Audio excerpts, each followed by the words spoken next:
జగిత్యాలకు మంజూరైన కేంద్రీయ విద్యాలయానికి జగిత్యాల గ్రామీణ మండలం చల్గల్ వద్ద స్థలాన్ని కేటాయించాలని డిమాండ్ చేస్తూ బీజేపీ శ్రేణులు ఆందోళనకు దిగాయి. జగిత్యాల తహసీల్ చౌరస్తా వద్ద నిరసన చేపట్టగా పోలీసులు అడ్డుకోవడం ఉద్రిక్తతకు దారితీసింది. బీజేపీ రాష్ట్ర కార్యవర్గ సభ్యురాలు శ్రావణి ఆధ్వర్యంలో కాషాయ కార్యకర్తలు రాష్ట్ర ప్రభుత్వానికి వ్యతిరేకంగా పెద్దపెట్టున నినాదాలు చేశారు. కమలం కార్యకర్తలను బలవంతంగా పోలీసులు ఠానాకు తరలించారు. కేంద్రం జగిత్యాలకు సెంట్రల్ స్కూల్ మంజూరైన ప్రభుత్వం స్థలం ఎందుకు కేటాయించడం లేదని శ్రావణి మండిపడ్డారు.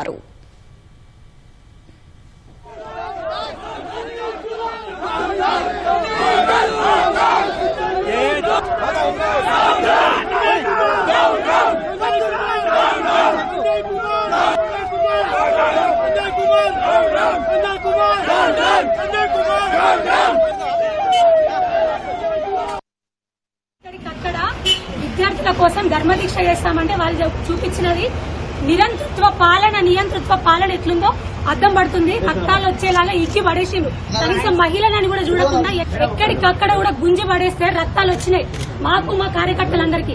ఇదేనా నియంతృత్వ వైఖరి? మేమేమడిగినామండి, శాంతియుతంగా మా దీక్ష మేము చేసుకుంటాము, నిరాహార దీక్ష, విద్యార్థుల భవిష్యత్తు కోసం అని అడిగినాం. పర్మిషన్ ఇవ్వకపోగా కనీసం మా మీద కూడా చేతులు చేసుకున్నారు.